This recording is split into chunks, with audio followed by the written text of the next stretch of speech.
والصلاة والسلام على سيد المرسلين وعلى آله وأصحابه أجمعين.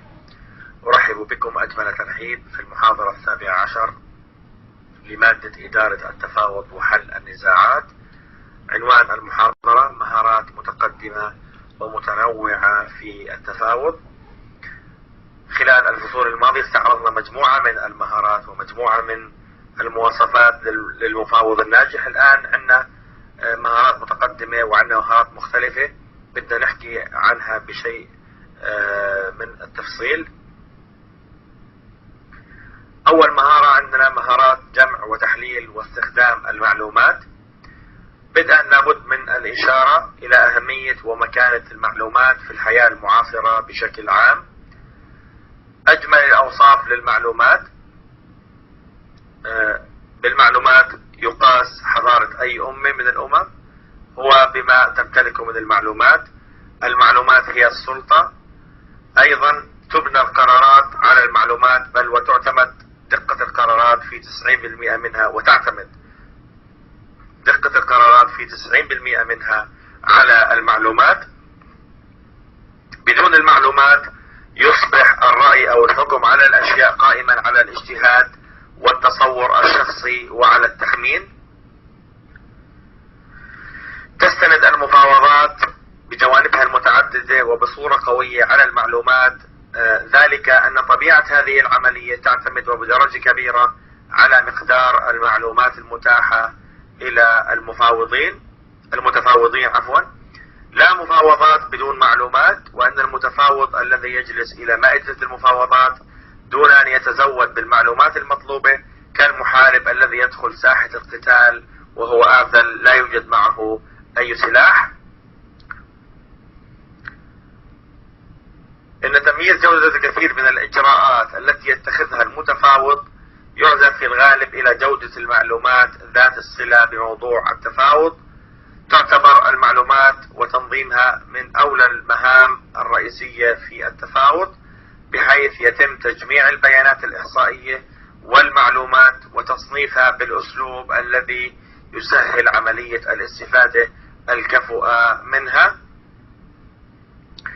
غني عن القول ضرورة التأكد من دقة وأمانة مصادر المعلومات وإخضاعها إلى عملية تحديث مستمرة في ضوء المستجدات، إضافة إلى ضرورة التمييز بين المعلومات الرسمية وغير الرسمية ومن أطراف ثالثة. يستفاد من تعدد مصادر المعلومات إضافة إلى الفوائد الأخرى في جانب التأكيد أو التحقق من صحة المعلومات ودقتها. إن أسلوب طرح الأسئلة والاستفسارات خلال المفاوضات يعتبر مصدرا هاما آخر لهذه الأغراض، وعلى المتفاوض الماهر أن يدرك فائدة تحضير الأسئلة الرئيسية ويعرف ماهية المعلومات التي يريدها والطريق الأفضل في السؤال عنها والأسئلة البديلة للحصول على هذه المعلومات. الحركات والإجراءات التي يقدم عليها المتفاوضون عند الافتتاح تخلق في أحد جوانبها المناخ اللاحق للعلاقة بين الأطراف، وفي جوانبها الأخرى تقدم المعلومات الخاصة بشخصية ومواقف ونوايا كل طرف تجاه الآخر. تعتبر جلسات التفاوض سيما جلسة الافتتاح على قصر أمدها مصدرا بناء للمعلومات.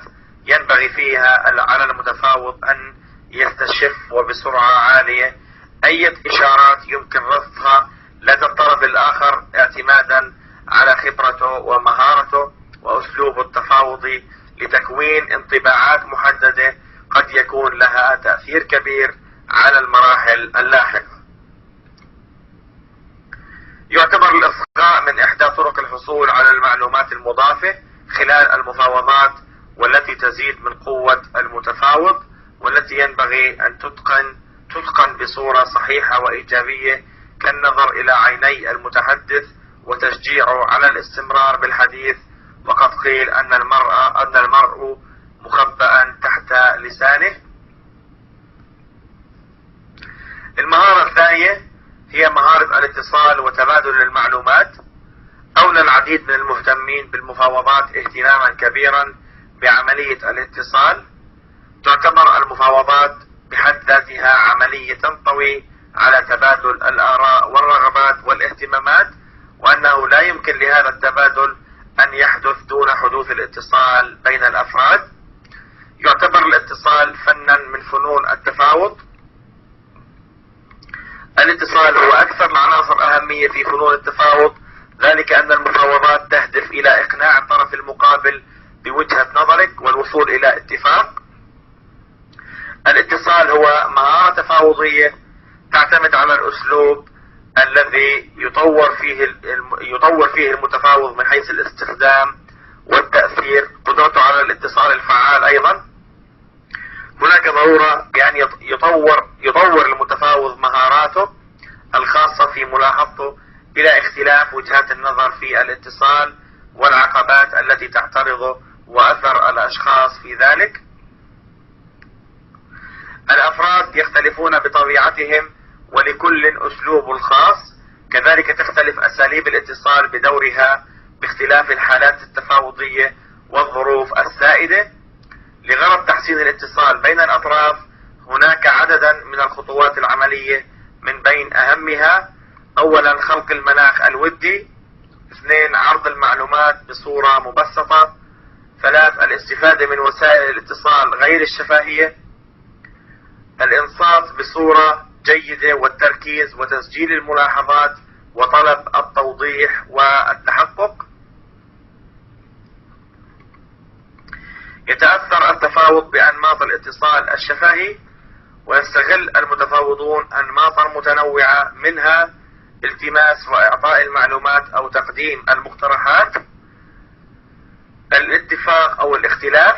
إن أنظمة الاتصال في المفاوضات أكثر سعة من كونها مجرد مجابهة بين فرقاء على مائدة التفاوض. من بين أساسيات الاتصال التي يؤكد عليها خبراء المهارات القدرة على الإصغاء وفهم لغة الجسم أو لغة الجسد، كما أن الإصغاء من أصعب المهارات سيما للمتفاوض المبتدئ. فالإصغاء الجيد يتطلب من المستمع القيام بعدة عمليات في آن واحد: تقييم ما يقوله المتحدث، ويراجع ويتنبأ بما سيقول لاحقا، إضافة إلى إعادة ربط واستذكار هذه العمليات بكاملها. يتطلب الإصغاء من المتفاوض التركيز على ما يقول المتحدث وليس على ما يرغب هو قوله لاحقا. هنا تبرز أهمية تدريب المتفاوض على الإصغاء وفهم وإعادة صياغة العبارات والكلمات التي يتحدث بها المقابل، وبنفس الأهمية أيضا فهم ما وراء الحديث وبين طياته والمعنى المقصود من وراء المعنى الحرفي لما يقوله. إن اعتماد أسلوب التساؤل وطرح الأسئلة خلال التفاوض له وظائف 5، هي إثارة الانتباه بالبداية، وتقديم المعلومات، الحصول عليها أيضا، استحداث التفكير لدى الطرف الآخر، استخلاص النتائج واتخاذ القرار. المهارة الثالثة وهي مهارات اليقظة والتركيز خلال التفاوض. تعني مدى استطاعة المتفاوض في أن يركز على سير المفاوضات ويلخص نقاط الاتفاق وأوجه الاختلاف، سيما في المفاوضات الطويلة. اليقظة هي انعكاس لمدى قدرة المتفاوض على الاستمرار في إمساكه بخيوط وجوهر موضوع التفاوض قيد النقاش ولفترة طويلة ومتعبة في غالب الأحيان. إن هذه المهارة كقدرة تنعكس في طريقة تفكير المتفاوض تجاه الحالة التي قد تنشأ، وفي اختياره للأساليب العملية لمعالجتها، بحيث تتم هذه العملية خلال فترة زمنية قصيرة نسبيا على مائدة التفاوض. إن اليقظة مهارة أساسية يكتسبها المتفاوض من خلال أمران وضبط النفس ورياضتها. المران وهو التمرين. فاليقظة والتركيز مهارة معرفية وإدراكية. معرفية في كونها قابلة للخلق والتطوير والتدريب، وإدراكي في كونها تعتمد على مدى وعي الفرد واستجابته لعوامل توافرها واستشعارها عند الحاجة. اليقظة عند المتفاوض أداة لتحقيق حالة إيجابية خلال عملية التفاوض تنعكس في الفعل الإرادي البديهي والفراسة وحسن التبصر في إخراج الاستجابة بالشكل الموضوعي لصيغة الحالة المطلوبة مع الطرق أو الطرف المقابل. إن العلاج الناجع لتعزيز حالة اليقظة هو التحضير والتهيؤ للمفاوضات، لأنه يشد من الحالة الإبداعية لدى المتفاوض قبل أن يبدأ فعل التوتر في المفاوضات. التيقظ تكون عالية في بداية المفاوضات، ولكن سرعان ما يبدأ مستوى هذا التركيز بالهبوط ويستمر كذلك حتى يدرك الأفراد أنهم وصلوا أو تشارفوا على نهاية التفاوض. عندها تكون هناك أشبه بالصحوة المفاجئة في هذه الطاقة، ولكن فقط لفترة قصيرة. هاي العلاقة ما بين الوقت والتركيز، لاحظوا كيف كلما زاد الوقت زاد التركيز. تتصل اليقظة والتركيز بالحالة النفسية ومدى السيطرة على الانفعالات، فالمتفاوض الذي يسهل أمر إثارته وغضبه يصبح سهل الانقياد نحو التسوية وهي ليست لصالحه. عندما يشعر المتفاوض بأن الطرف الآخر قد بدأ ممارسة الضغط والإغراء مثلا، عليه أن يحتاط منه من خلال استخدام واحدا من أساليب التحكم الأربعة التالية. أولا التحكم بجدول الأعمال، والتحكم بالحدود، والسوابق، والوقت المتاح. المهارة الأخرى هي مهارات الإلمام بالمعارف المتنوعة ذات الصلة بالتفاوض.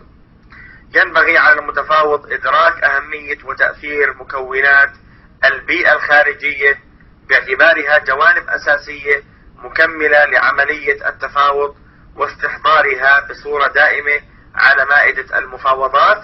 من هذه المكونات الجانب السياسي، ويبرز تأثير هذا الجانب على الدوام في جميع أشكال المفاوضات. الجانب الاقتصادي، ويعتبر هذا الجانب من أهم الجوانب التي ينبغي مراعاتها عند التفاوض. الجانب القانوني، يستند المتفاوض في كل إجراء يقدم عليه إلى سند قانوني يعين على تنفيذ هذا الإجراء.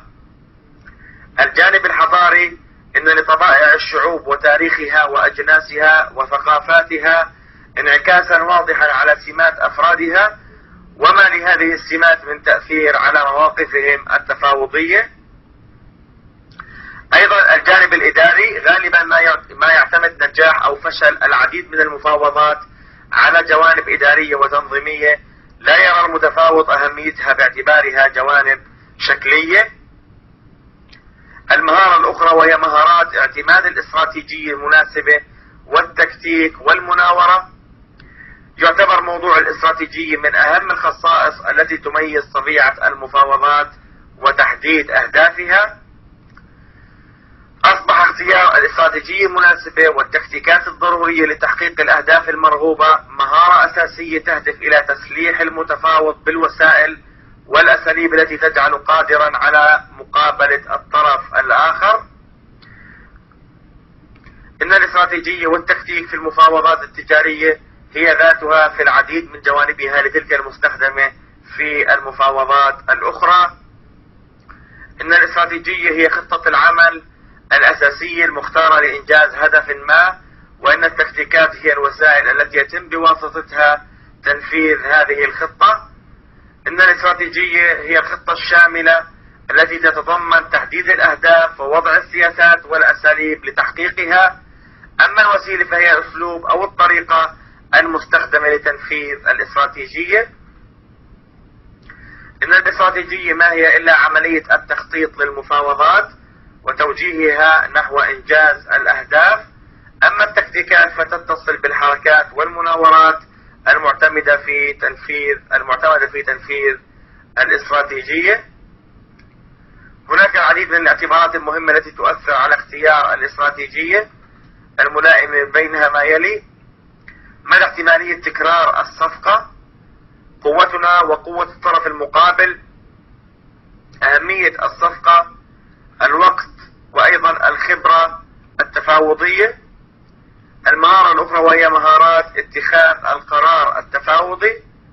إن عملية صنع القرار في المفاوضات هي ليست من أجل صناعة قرار واحد، ولكنها تشتمل على سلسلة من القرارات المتعاقبة والمترابطة إزاء جميع الإجراءات والخطوات التي يقدم المتفاوض عليها خلال المراحل المختلفة لعملية التفاوض.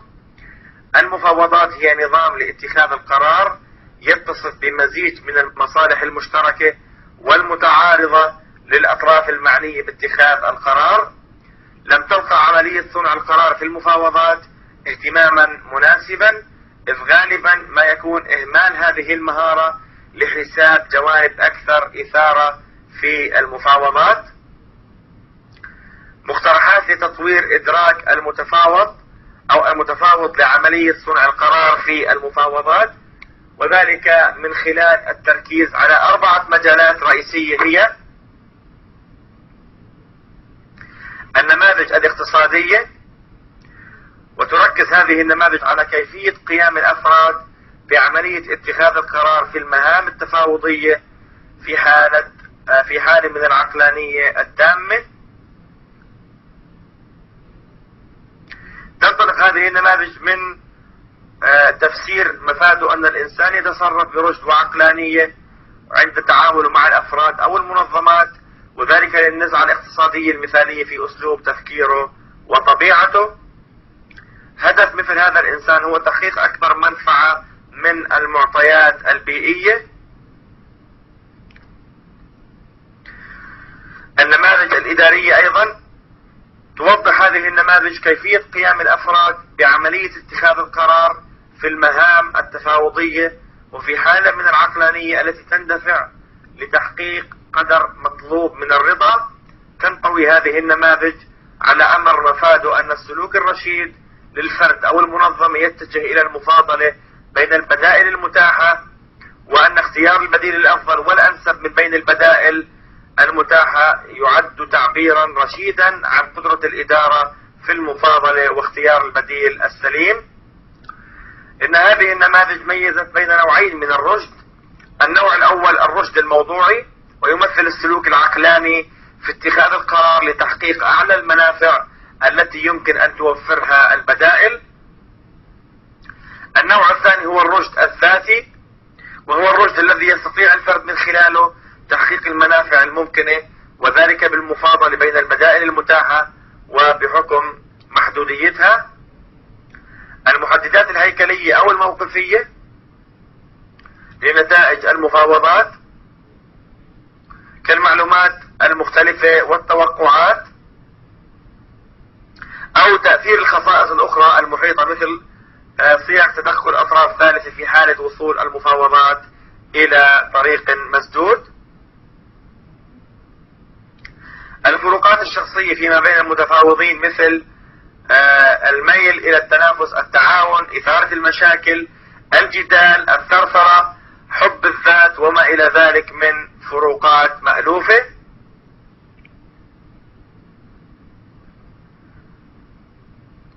هذا الشكل يبين التكوين الوظيفي لمهارات الإقناع. لاحظوا كيف كمهارة مهمة جدا في التفاوض. مهارة الإقناع، لاحظوا أن قدرة إدراكية، قدرة نقدية، وقدرة إبداعية. لاحظوا القدرة الإدراكية تعني الإدراك الجيد، الفهم، الذاكرة النشطة، اليقظة العقلية، الإنصاف الجيد. أما القدرة النقدية تعتمد على التحليل والتركيب والاستدلال والحكم. أما القدرة الإبداعية فتعتمد على الابتكار، المرونة، الطلاقة ودقة التعبير. والآن بترككم مع الفيديو الخاص في هذا الفصل. أتمنى أنه تستمتعوا في المشاهدة.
way you feel. And we have said that your actions, your behavior, comes out of your thoughts and your feelings. And we have said that your feelings, this yellow box, predominantly affects the way that you feel. So now, here's the question I have for you. If that is true, where do you and I get our feelings? Those feelings that we have, what is their source? Where do they come from? Because if you want to change the way I feel, you must first know where I'm coming from. In physics, we say for every action, there is an equal and opposite reaction. In psychology, we say for every stimulus, there is an equal and opposite response. I do something, you respond to it. I say to you, good morning, how are you? And you say, good morning to you, I'm fine, thank you. Stimulus, response. I do something to you that you don't like. How do you respond? Some people respond likewise. Other people might forgive. What are those feelings dependent on? If I were to pick up this pitcher of water, you can see it has roughly a third to one half filled with water. And if I were to take this pitcher and come to my friend here and unannounced and unexpected, some of you are beginning to enjoy this, huh? You'd like to see me do this. If I were to go over there and I were to pour the contents of this pitcher, all this water, merely on his well-groomed head, his face, his nice suit. And the water comes dripping down his face, drips down from his nose, his easel, from his mustache, beard. I have a question for you.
I would do it different.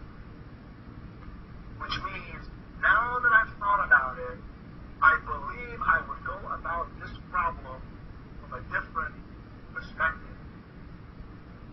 Now, the truth of the matter is, when you were a little boy, if your father, when you came home, let's say one day, and had blood on your cheek, and your father said to you, "What is the matter, son? You have blood on your cheek." And if you were to say, "Well, Dad, at school there was a little kid, he threw me down on the ground, I hit the gravel, and my cheek was cut, and the blood came out." If his dad had said to him, "Let me tell you, son, the world is filled with people like that. The next time somebody does that to you, you grab them up and you hit their head against the wall so they will never again do that to you."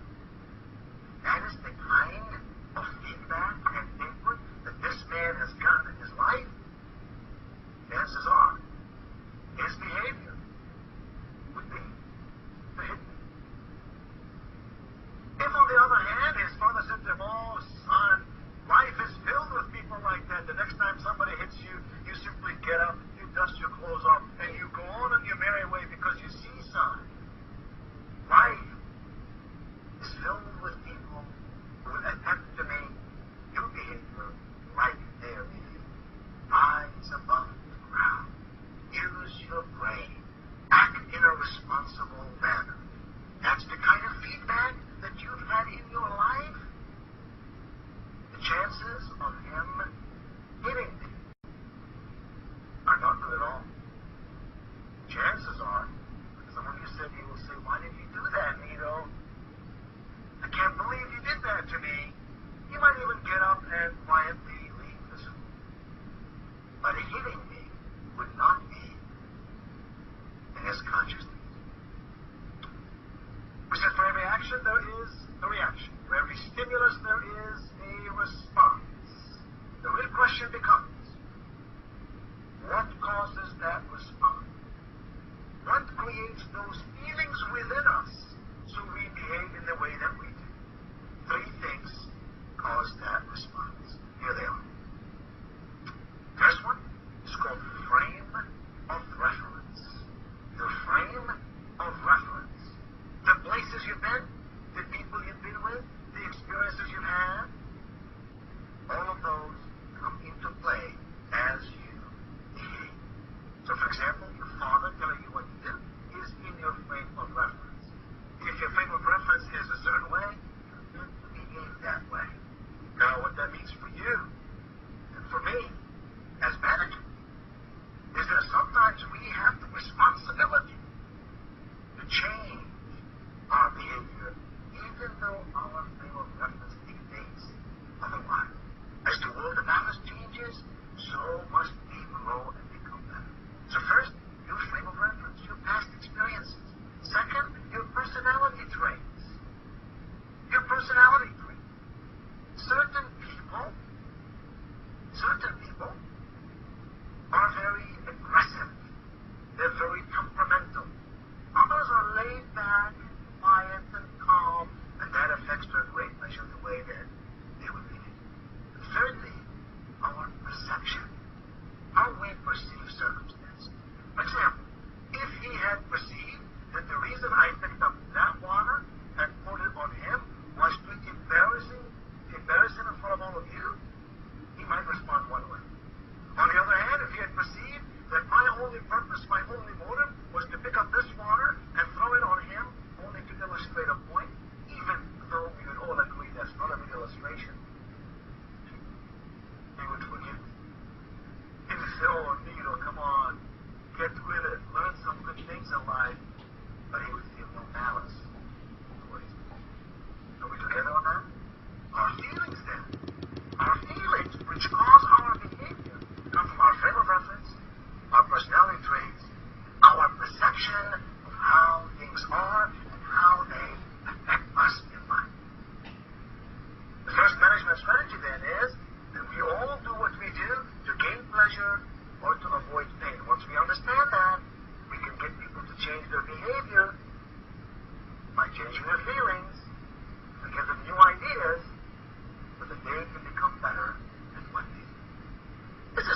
basic strategy that all of us, as managers, must understand and use effectively with consistency. And that is, there is a marked difference between persuasion and information. Somehow, my friends, we have gotten the feeling in this world that all we have to do to get people to change is to give them more information. If only I can give you more information, you can become better. And the truth is, we have information coming at us from all angles, and most people don't know what to do with it. What do you do with all this raw data? Somehow, excellent managers have learned to take this body of information and build a bridge slowly and gently to their people, to persuade them, to get them to behave in a certain way. I'd like to give you 3 questions. If you answer those 3 questions every time you work with somebody, your persuasion powers will excel. The first one is this: what do I want them to do? What do I want this person to do? If I had my way, what is it that they would do? The second question: how must they feel? How must they feel to do what I want them to do? The third question: what must they know so they can feel this way, so they can behave in the way I want them to behave? We're right back to think, feel, behave.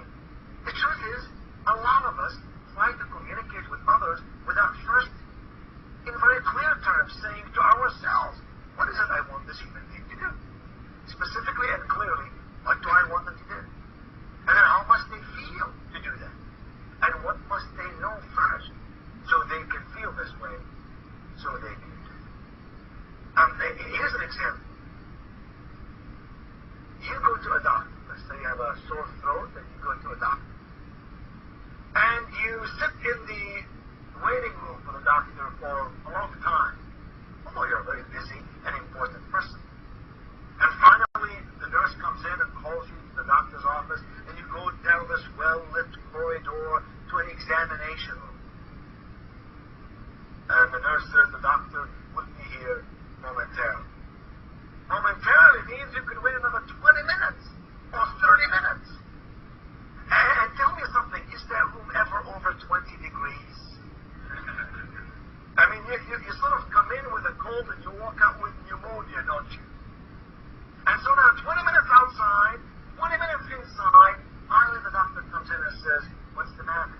You say, my throat. And the doctor writes a little prescription so you can take it to a pharmacist, chemist, a drugstore, where you can buy the medicine. And you can never read what the doctor wrote, right? You cannot read what he wrote.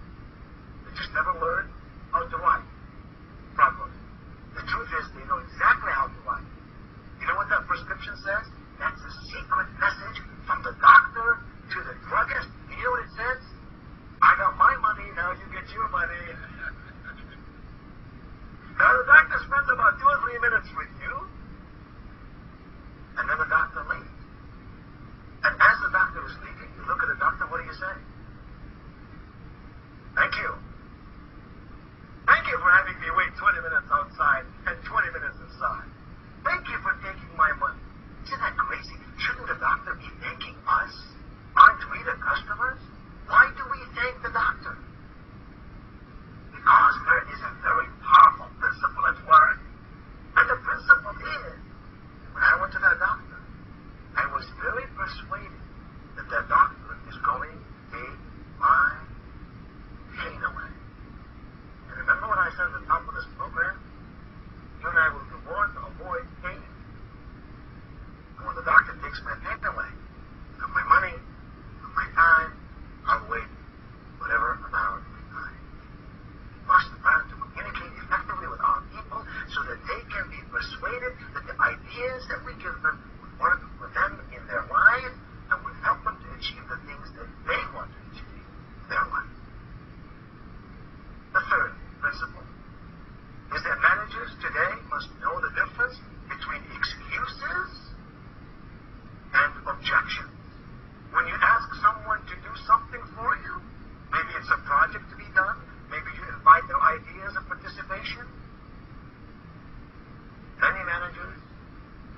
the difference between objection and an excuse. Only four things happen when you ask someone to do something. They either say yes, or they ask you a question, or they give you an excuse, or they give you an objection. If they say yes, that's wonderful. If they ask you a question, you can deal with that. If they give you an excuse, you're in trouble. Unless you know how to turn that excuse into an objection. Excuses might be things like, I want to think about it. I want to talk to somebody about it. Let me look into it. In today's world, what do these questions mean? No results come out of statements like that. What we must do is see the person is giving us a real objection. Objection, you can do something with it. You can provide them more information. You can help them set a strategy. You can show them how they can solve that problem. You can help them manage the journey. Excuse is a waste of your time. And the fourth management strategy that we must all understand. We must know the difference between solutions and agreements. You know, as a manager, you have a lot of power. And if I were reporting to you, I would be cognizant of the fact that you are my boss. And oftentimes we bring committees together or individuals together, and we solve a problem. But the solution does not bring together teamwork. The solution is not subscribed to by everybody in the group. So you have people leaving the meeting and saying, well, we'll do it that way, but that's not really the way I think we should do it. And somehow the performance of the individual becomes lesser and not as significant, not as productive, because they don't buy into the solution. So while solutions are important in technical areas, in behavioral issues, we need to work hard to bring agreements to what we need, so that the fingers on one hand can work together, make things really work. My friends, you and I are living in a world that is moving and changing. You and I have opportunities like never thought possible. You and I, as managers, can make things happen. We can help our organizations. We can help our people. And we, in the process, help ourselves. We also must know that yesterday's ideas cannot be used today to solve today's problem. And today's ideas may not be sufficient to meet the challenges of tomorrow. And the smart manager is he or she who understands the basic principles that make for success in management today. Some of these strategies, as I shared with you today, are simple to understand, useful in our lives, can be enormously effective. Know that people do what they do, either gain pleasure or avoid pain. Understand that there is a major difference between persuasion and information, between excuses and objections, between solution and agreements. When you know those differences, when you put them to work on a daily basis in your life, your business, with your group, then you, my friend, you are moving onwards, upwards with excellence.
quickly as he could.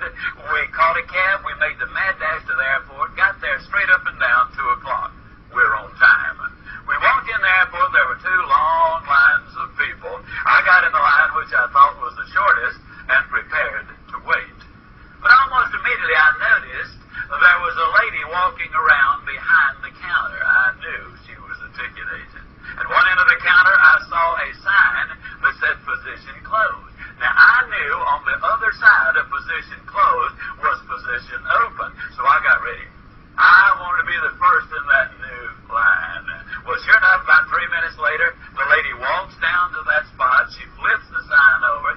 She grinned at the long 2 lines of people and very pleasantly said, "Those of you who have a seat on the 3 o'clock flight to Dallas, come over here." Well, quick as a flash, I was over there. I mean, I got to the new line before anybody else had even left the old line. I had snookered the crowd.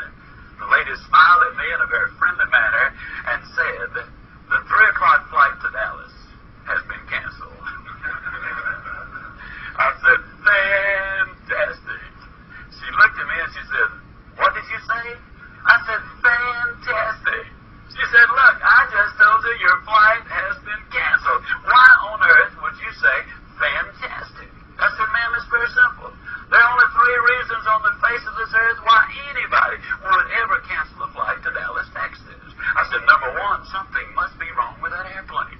Or number 2, something must be wrong with that person who's going to fly that airplane. Or number 3, something must be wrong with the weather that person's going to fly that airplane in."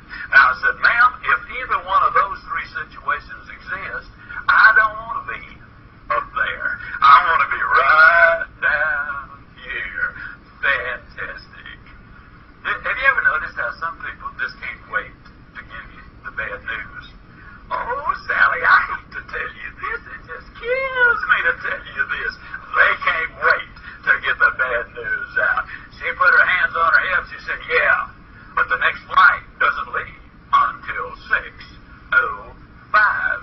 I said, "Fantastic." Well, by now, there's 2 long lines of people over here looking over at me as if to say, "Who is that crazy guy that says everything is fantastic?" Well, the lady looked at me and she said, "Now, look, I just told you that you've got a 4-hour wait in this airport, and you say fantastic. Now, why on earth would you say a thing like that?"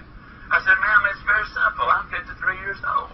Never before, not even once in my entire lifetime, have I ever had a chance to spend 4 hours in the airport in Kansas City, Missouri.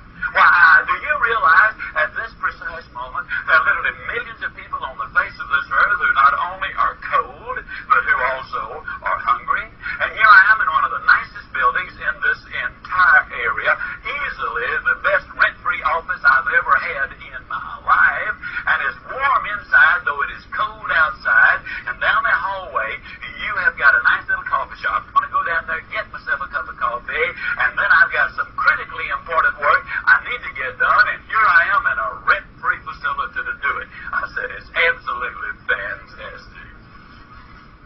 Now, as you view this, as you participate in this session, you might well be thinking to yourself, "Well, now, I have heard about positive thinking, but Ziegler, that's ridiculous. Are you kidding me, man? Did you really say those things?" Scout's honor. Not only did I say them, but I have a witness to the fact that I said them. Okay, I'll take your word for it. You said it, but now tell me the truth, Ziegler. Did you really feel that way? Come on, man. Did you really feel that way? Why, of course not. I was tired. I'd been gone all week. I wanted to be home. But the truth is, there was nothing on this earth I could do about getting on home. So I had to make a choice, ladies and gentlemen.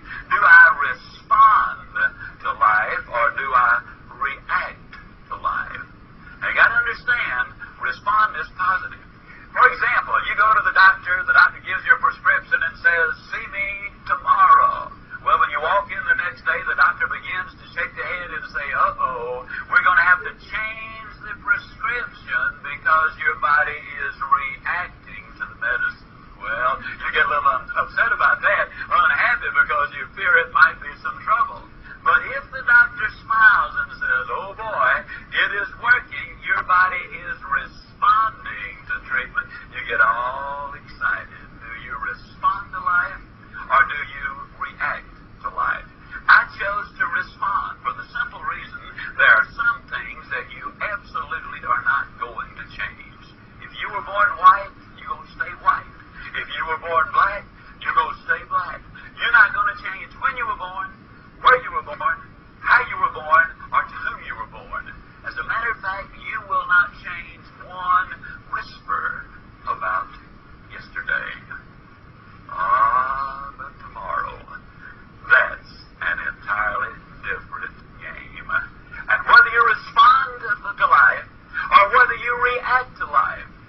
their airline, they can cancel my flight if they want to, but they cannot cancel my day. God himself gave it to me with written instructions. I'm supposed to be happy and enjoy that day. You know how folks are. You let them cancel one day, and the first thing you know, they'll want to cancel another one, and the first thing you know, a week's gone, and then the first thing you know, a month, and maybe a whole year. I've seen some people have their entire lifetime canceled because of some tragedy or event in their life. Do we respond or do we react? I could have jumped up and down and hooted and shouted and screamed and hollered. I could have made an absolute idiot out of myself. I could have been totally obnoxious, demanding my rights. I'll sue you. That's what I'll do. I'll have you in court. I could have done that. And the next flight still leaves at 6:05.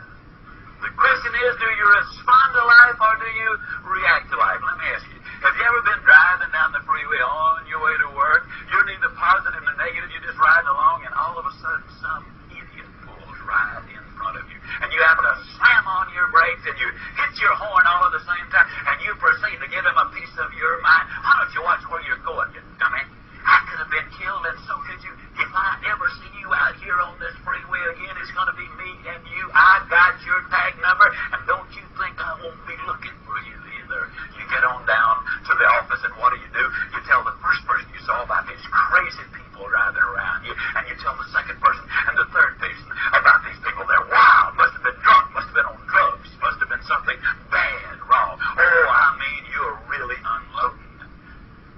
And in the meantime, the man who committed the dastardly deed rides merrily along, unaware of the fact that you even exist. And yet he is in complete control of your relationships with those under you, around you, and over you. He's in complete control of your productivity, which means he literally is in control of your future, and he doesn't even know you live. It is the ultimate put down. Do you respond or do you react? I well remember one day I'd been over to the bank, and as I was leaving the bank and pulling out into traffic, I did it half right. I looked to the right.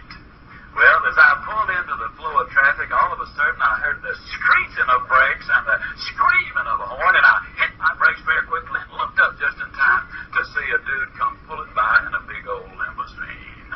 I'll tell you, the look that guy gave me, if looks would kill, there would have been a funeral in my hometown. If looks would melt steel, I'd have been in the market for a new automobile.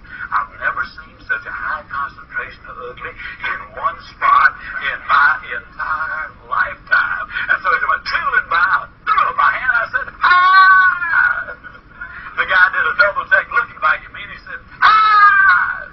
Probably wondering who on earth that was. Boy, it must have been a friend of mine. I almost blew it there. Now, folks, I'm absolutely convinced that is much smarter than having me shake my fist at him and say, "Why don't you watch where you're going, dummy? I could have been going killed too. You were going too fast, and you know you were going too fast. You come on back, y'all. Come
it says something that if we'll all hear, it will make a difference in our lives.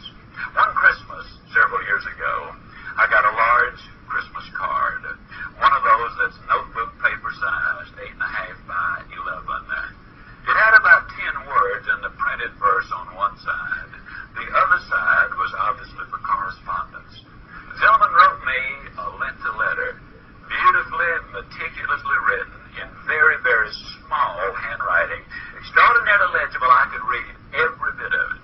In this letter, he said to me, you know, Zig, all those years ago, when you and I had those altercations, both of them, I felt you were 100% at fault.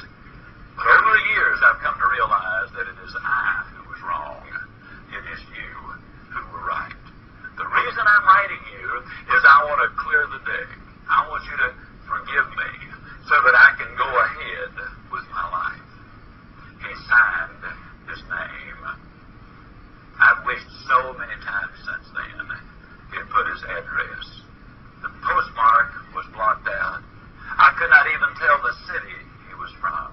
I've searched my memory bank. I've searched my mailing list. I've searched my files. I've done everything on it I could for quite a little while, trying to recall who this gentleman was. My memory bank is totally void. I have no idea. The name rings no bells. I have no earthly idea what he's talking about. And yet I'm so grateful that he wrote the letter, because what that did is extremely important to him. It took an enormous load off of his back. You see, he no longer carries that particular burden. And how much better off is he? And what I'm suggesting is going to be a very dangerous thing for you to do. The reason I say it's dangerous will become obvious as we talk. I'm going to suggest that you forgive whoever has done you wrong. I don't care what the wrong was. Whether it was stealing money from you, whether it's a relative who abused you as a child, whether you've been a victim even of incest, whether you've gone through a bitter divorce and you've had enormous problems, I'm going to say to you, forgive that person. You might well think, and I can understand this, but say, I'll never forget that dirty so-and-so. He or she deserves everything I can do to them. They don't deserve to be forgiven. Might be right. They might not deserve being forgiven. But you deserve the benefits, which will be yours by forgiving them. Now, why did I say it's dangerous? It is dangerous because you lose one of the excuses you might have been using all of your life. The reason I cannot do more is because somebody did this to me. You now, when you forgive that individual, you are saying, I now accept responsibility for my future.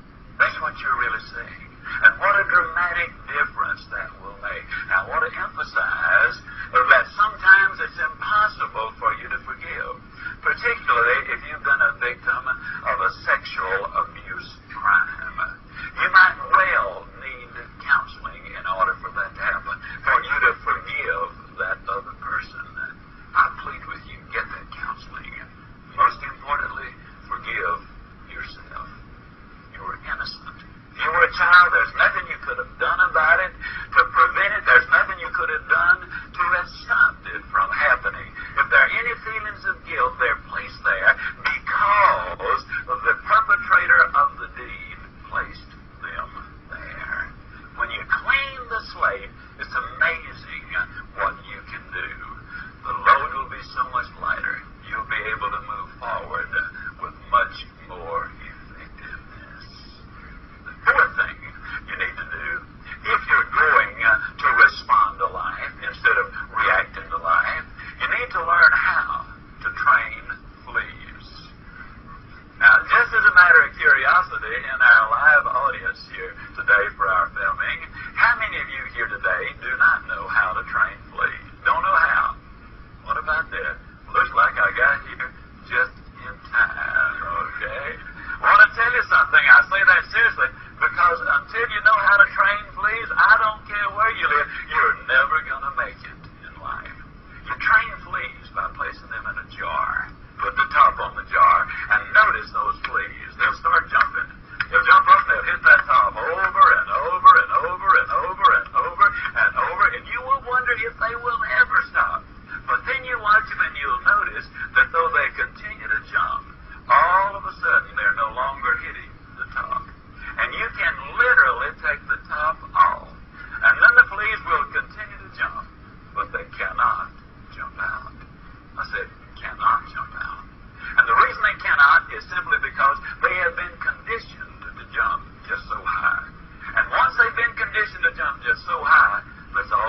did it, then other talented, dedicated athletes started saying, if he can do it, I can do it.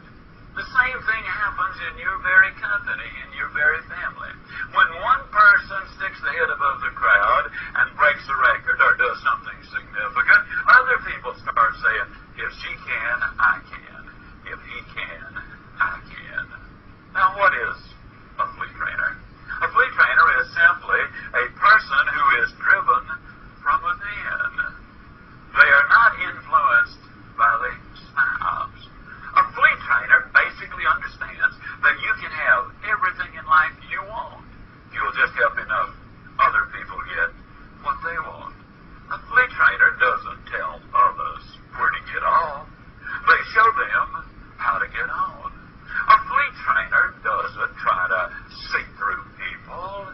A fleet trainer sees people through. As a fleet trainer, you'll be able to respond to life instead of react to life.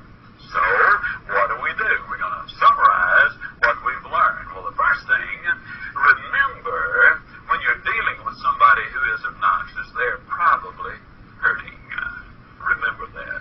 Second thing you need to do is ask yourself the question, does it really matter? Third, we need to forgive whatever might have been done. Sometimes it's in our imagination. Now, obviously, not often. But sometimes we have perceived a hurt which was not intended, and it maybe might happen more than we realize. And evaluate it carefully. Forgive and move forward. Fourth, then, we need to know how to train fleas. So, when do you take action? Well, I think this story, as I wind up this session, tells you when to take action. As a child, I was raised in the little town of Yazoo City, Mississippi. Now, just as a matter of curiosity, how many of you in this audience today have never been to Yazoo City, Mississippi? Never been? That's fantastic. Everybody ought to have something to look forward to, and you certainly have. Now, Yazoo City is not a very big place. As a matter of fact, we've hung a mirror up at the end of Main Street to make it look bigger. But it is exciting about once a month a train comes through town. Now, I know, a lot of people don't think that sounds like excitement, but when you understand we don't have any tracks there, that puts it in an entirely different category.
events are all in the fall of the year.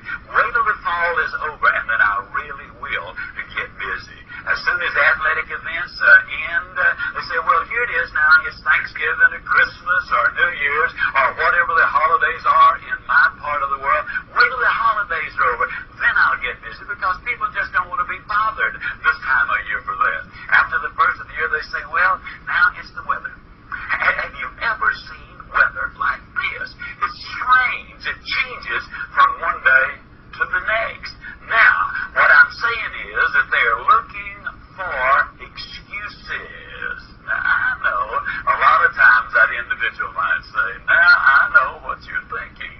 You are thinking that I've lost interest. Not true, not true at all. Let me tell you, just let me tell you the way I do things. You see, when I get involved in a project, I look at all of the factors. I outline the steps. I detail the procedures. And then, man, when I get ready to go, I really am in it. Now, I know some of these other folks are ahead of me now, but this works best for me. I mean, I like to get everything just right. Well, as soon as the weather clears up, they say, well, here it is, holiday time again. It is Easter time. And you know, that's family time. And you said it yourself. You got to spend time with the family. If you don't spend time with the family, there is no purpose in all of the work. Wait, they'll have some family time. They have some family time, and then they say, well, at long last, we've got some decent weather. I haven't been skiing, or I haven't been golfing, or I haven't been fishing. I haven't had any fun at all. And you know, a feller's got to have some time off. You can't work all the time. As soon as I do that, then, man, I'll get busy. They do a little of that, and then they say, well, it's almost time for the kids to get back out of school.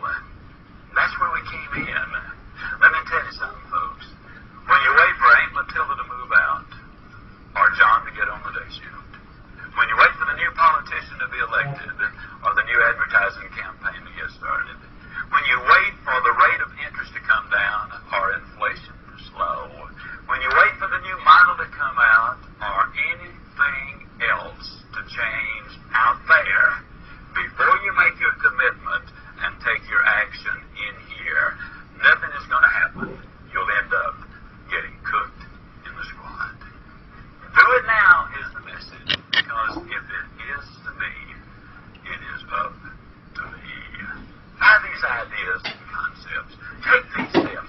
Follow these procedures, because if you do, I'll see you, and yes, I really do mean you, at the top.